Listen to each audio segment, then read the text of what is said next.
Bonjour à tous, c'est Clarisse. Bienvenue dans un ticket gratuit pour le paradis. Je vous rappelle que vous pouvez me retrouver chaque dimanche matin sur les applications Apple, Samsung, Spotify, YouTube, Patreon, etc.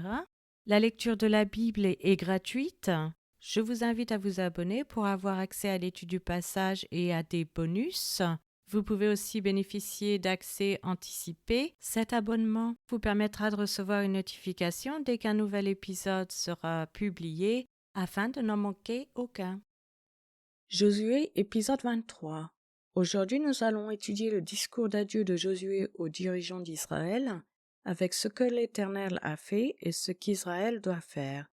Passons à la lecture d'un passage de la Bible. Josué chapitre 23. Depuis longtemps, l'Éternel avait donné du repos à Israël en le délivrant de tous les ennemis qui l'entouraient. Josué était vieux, avancé en âge. Alors Josué convoqua tout Israël, ses anciens, ses chefs, ses juges et ses officiers. Il leur dit : « Je suis vieux, je suis avancé en âge. Vous avez vu tout ce que l'Éternel votre Dieu a fait à toutes ces nations devant vous, car c'est l'Éternel votre Dieu qui a combattu pour vous.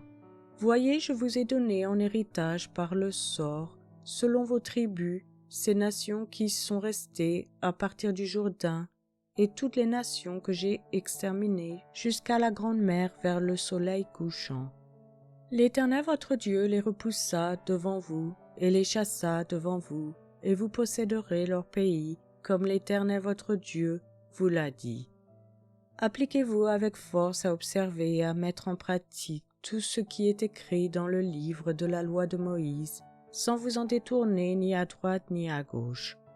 Ne vous mêlez point avec ces nations qui sont restées parmi vous, ne prononcez point le nom de leur Dieu, et ne l'employez point en jurant, ne les servez point, et ne vous prosternez point devant eux. Mais attachez-vous à l'Éternel votre Dieu comme vous l'avez fait jusqu'à ce jour. L'Éternel a chassé devant vous des nations grandes et puissantes, et personne jusqu'à ce jour n'a pu vous résister. Un seul d'entre vous en poursuivait 1000, car l'Éternel, votre Dieu, combattait pour vous comme il vous l'a dit. Veillez donc attentivement sur vos âmes afin d'aimer l'Éternel votre Dieu.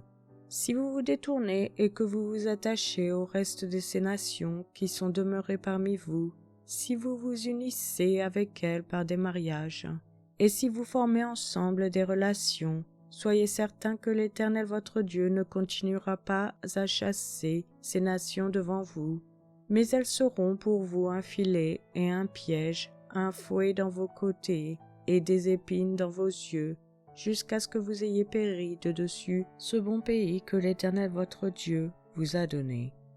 Voici, je m'en vais maintenant par le chemin de toute la terre. Reconnaissez de tout votre cœur et de toute votre âme qu'aucune de toutes les bonnes paroles prononcées sur vous par l'Éternel votre Dieu n'est restée sans effet. Toutes se sont accomplies pour vous, aucune n'est restée sans effet. Et comme toutes les bonnes paroles que l'Éternel votre Dieu vous avait dites se sont accomplies pour vous, de même l'Éternel accomplira sur vous toutes les paroles mauvaises jusqu'à ce qu'il vous ait détruit de dessus ce bon pays que l'Éternel votre Dieu vous a donné. Si vous transgressez l'alliance que l'Éternel votre Dieu vous a prescrite, et si vous allez servir d'autres dieux, et vous prosterner devant eux, la colère de l'Éternel s'enflammera contre vous, et vous périrez promptement dans le bon pays qu'il vous a donné. Je vous remercie à tous d'avoir écouté. C'était Clarisse dans un ticket gratuit pour le paradis.